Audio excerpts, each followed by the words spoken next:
Bem-vindos de volta ao Globo News Painel, dedicado esta semana à crise europeia e suas consequências. Aliás, chegou a hora aqui no segundo bloco de tratar exatamente disso, da relação entre a crise europeia e os outros blocos econômicos.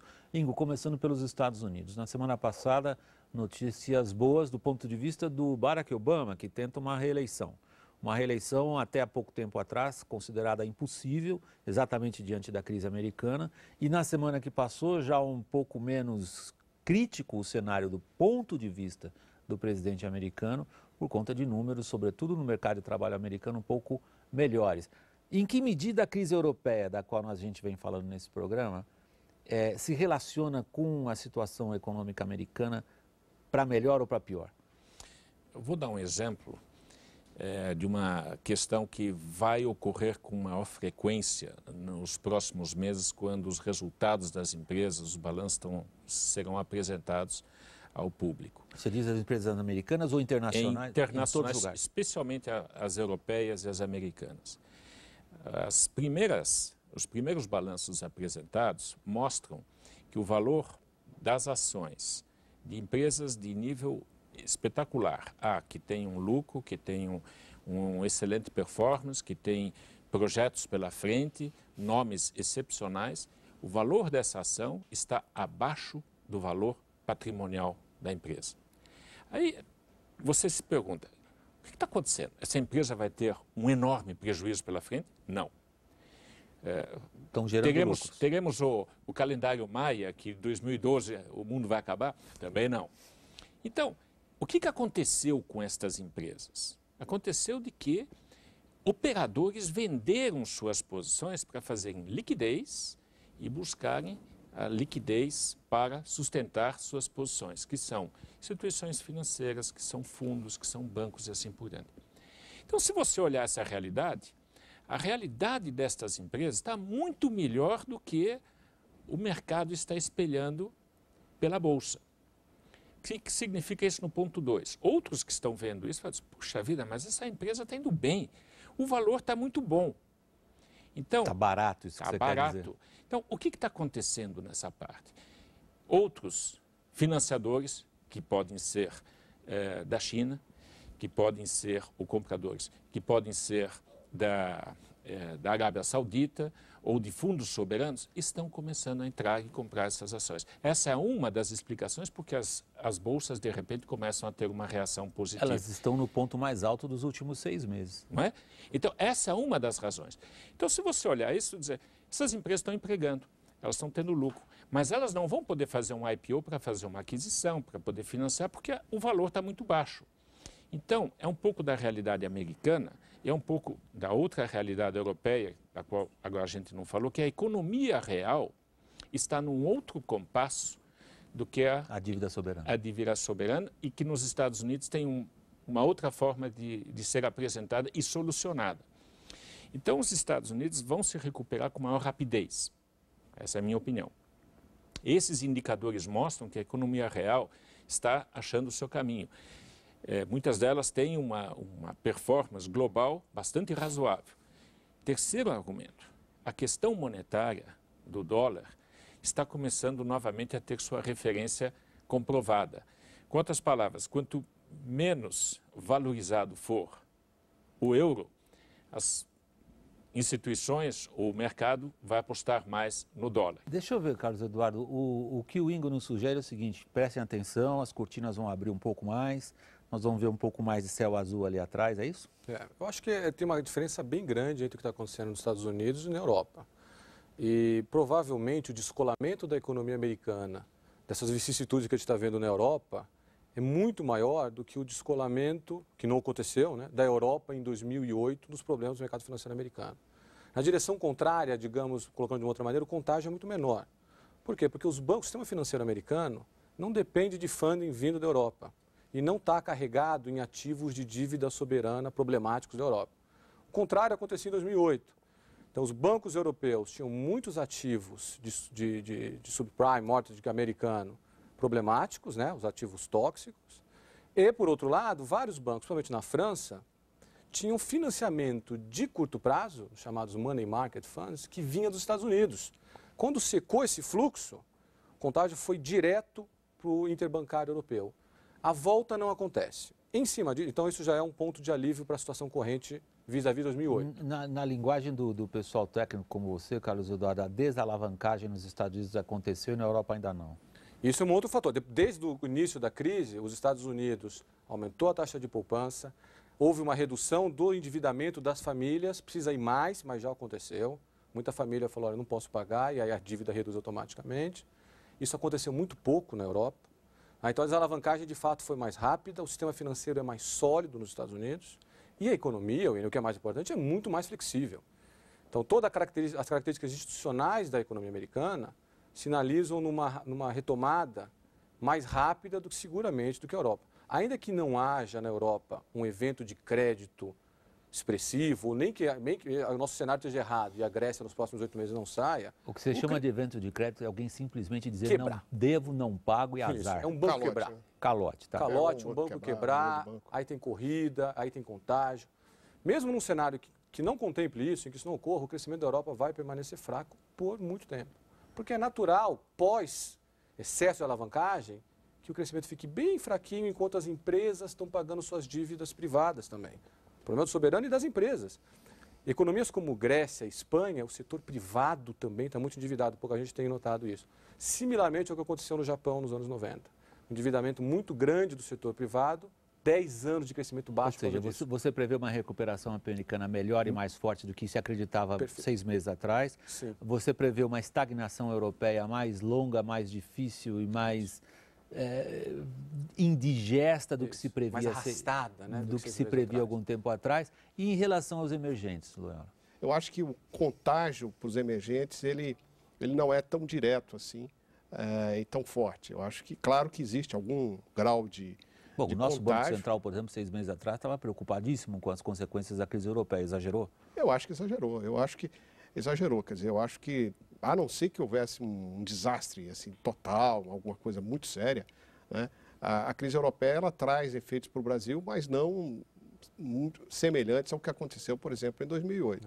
Eu acho que o Brasil tem condições, os emergentes, de uma maneira geral, o Brasil, de manter uma taxa de crescimento não excepcional, mas uma taxa de crescimento razoável dentro daquilo que nós economistas chamamos o PIB potencial, né, que no nosso caso é em torno de 3,5% a 4% ao ano, sem maiores pressões. É uma questão só de gestão interna. Eu acho que o mercado, por exemplo, o Brasil depende muito mais da demanda chinesa do que da demanda europeia, né?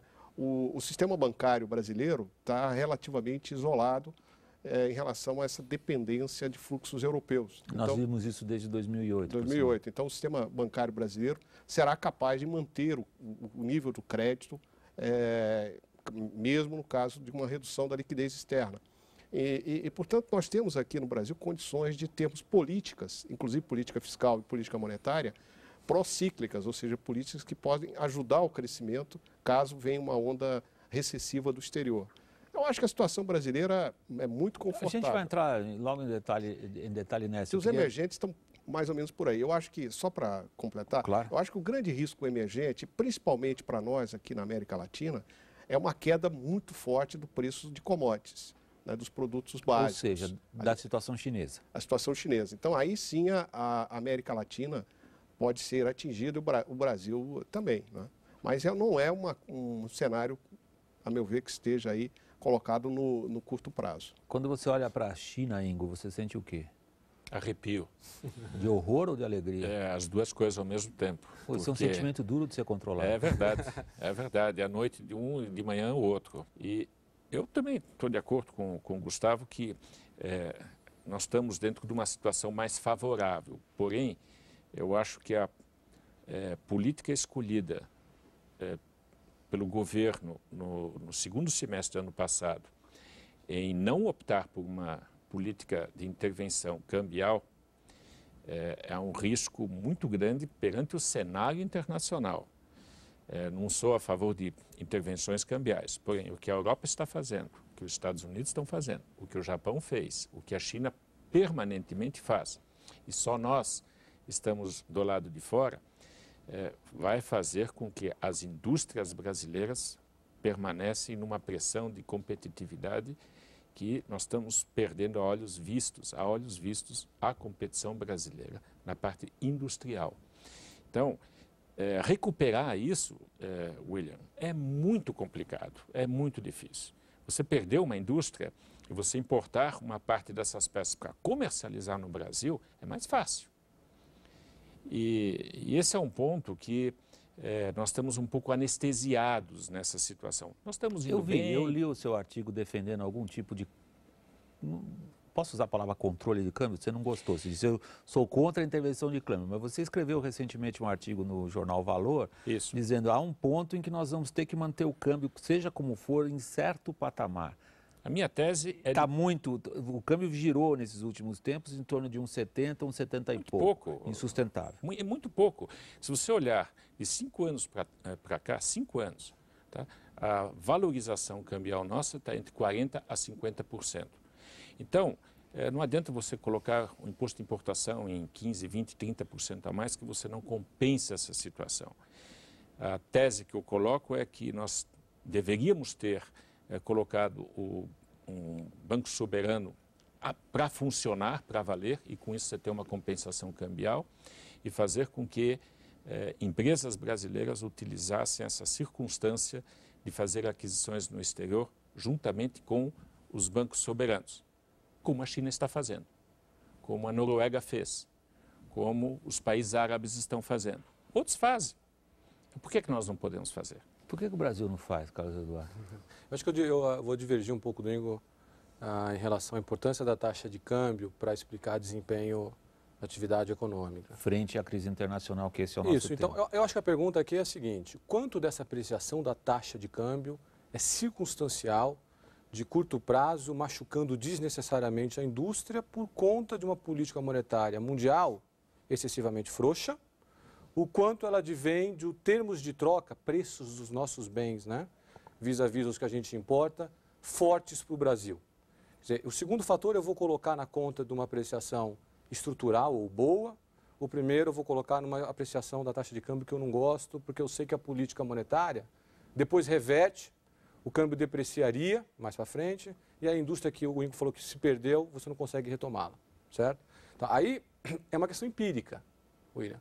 Se as minhas estimativas, usando esses modelos estatísticos, né, que o economista gosta de brincar, sugere que preço relativo dos bens que a gente vende é mais importante na explicação da taxa de câmbio do que o diferencial de juros hoje em dia. No passado era juros, no passado, ok. Hoje era mais preço relativo. Então, se você compra essa minha tese, é quase que como a minha interpretação é: eu não deveria lutar contra isso, porque eu posso interpretar da seguinte maneira: o bem que eu vendo está mais caro, entra mais dólares, eu estou mais rico entrando mais dólares. O câmbio aprecia, a indústria sofre, é verdade. Mas a sociedade brasileira como um todo está mais rica. Deixa eu tentar traduzir um pouco para o assinante, Carlos Eduardo. No fundo, se eu entendi corretamente, eu vou provavelmente cometer uma injustiça, porque o teu raciocínio técnico é mais sofisticado do que a manchete que eu vou fazer dele agora. Certo. A indústria brasileira perde a competitividade por seus próprios problemas e não pelo câmbio. O principal problema da indústria brasileira é ser cara por uma série de fatores que você não teve a oportunidade ainda de mencionar. É verdade. A gente olha para o câmbio, mas ele é muito mais uma consequência do fato de que nós, brasileiros, não fomos capazes até agora de organizar a exploração dos nossos recursos, portanto também o da indústria, de maneira que nos torne competitivos lá fora. Isso. Então, a primeira parte, eu estou de acordo plenamente da sua manchete, né, William? A primeira parte é o seguinte: a indústria tem ineficiências estruturais que estão ligadas a problemas de política governamental ruim mesmo. Independentemente do câmbio. Que são independentes do câmbio. Então, foi isso que você sugeriu, isso é verdade, eu acho que isso é o grosso da explicação.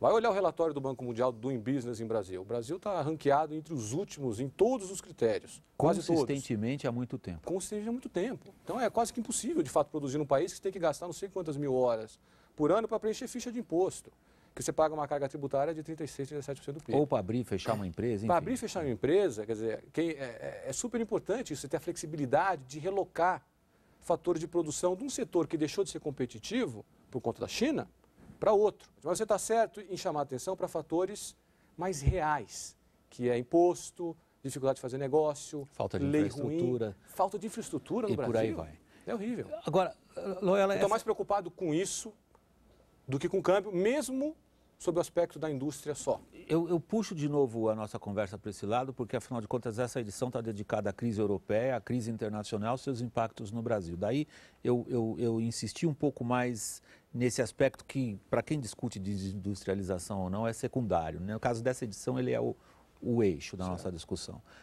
No fundo, se eu acompanho o raciocínio do Ingo e do Carlos Eduardo, seja qual o peso que cada um deles atribui, ou ao câmbio, ou às questões internas, para explicar a nossa situação, o que a gente vê é um mundo no qual os Estados Unidos começam a se recuperar muito mais rápido, portanto vão readquirir boa parte da sua força, a Europa estagnada e uma China que a gente não vê ela num perigo de um hard landing, como eles falam.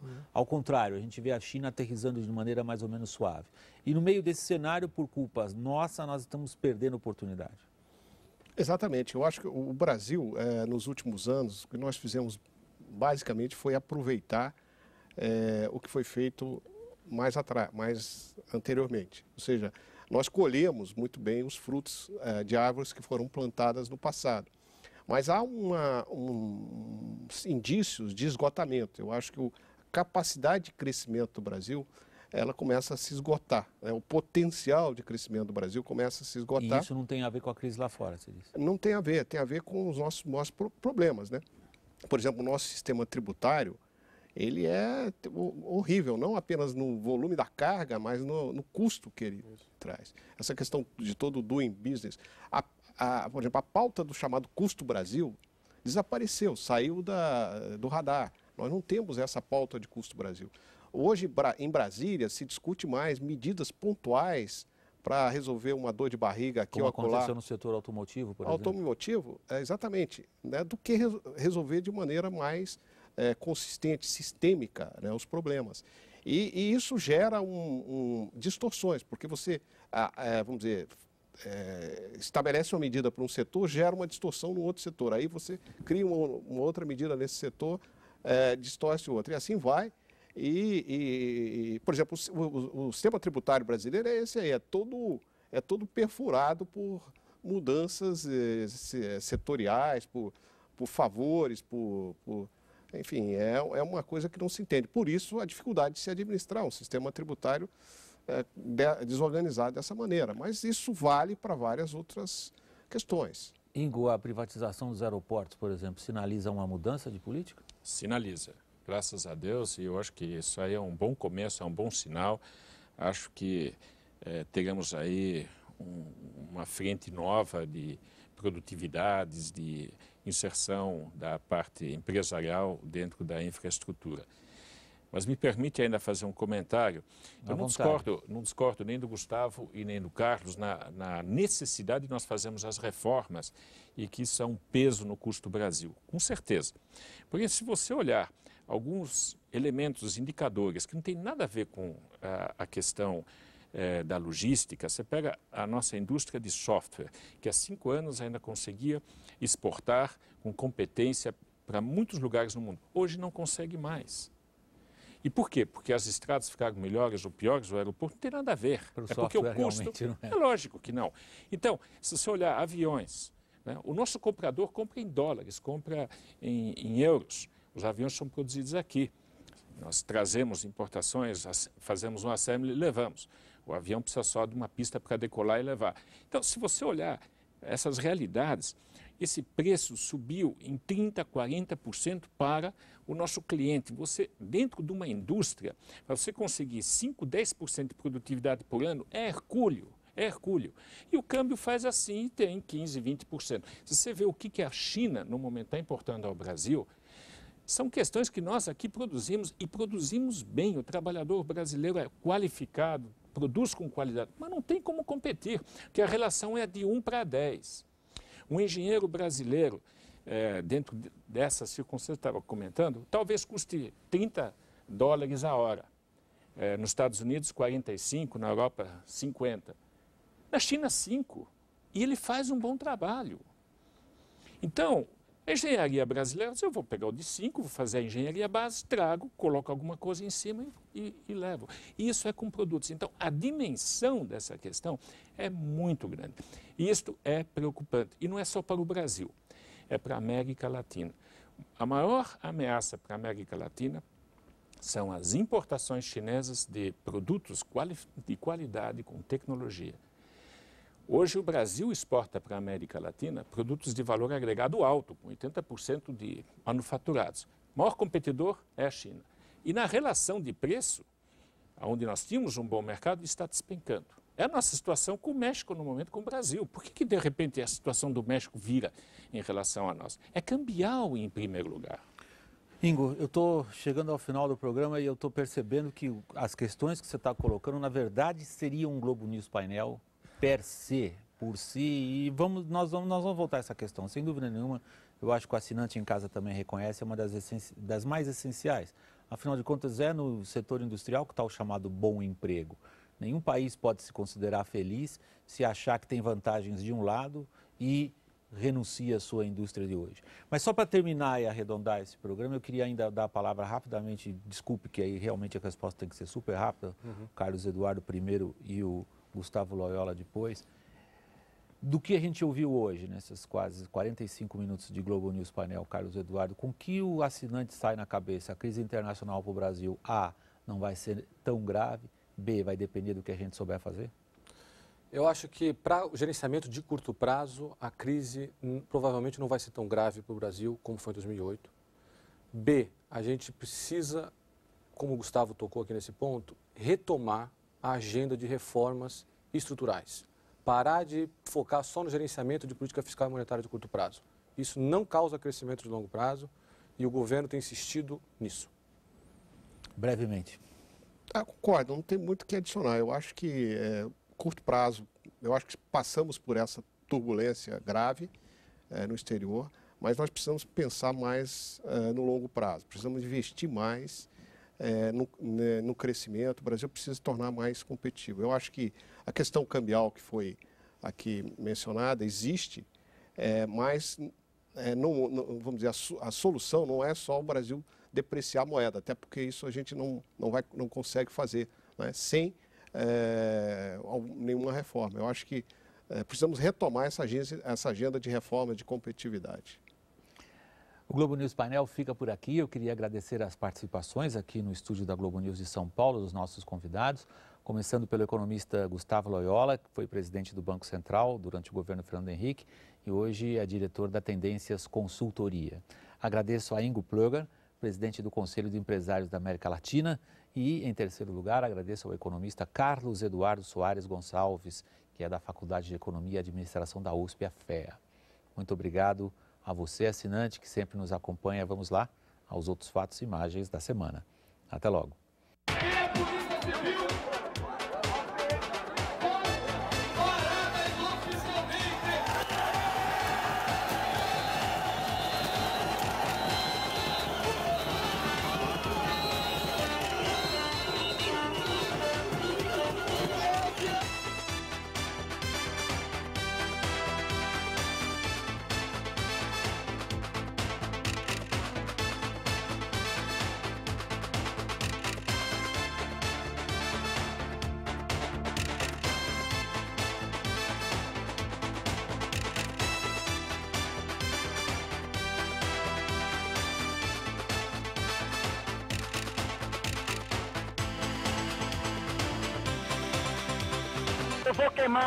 Eu vou queimar 2 carretas na Rio Bahia agora, que não vai dar tempo. Eu deixa a BR ainda, não deixa a BR. Eu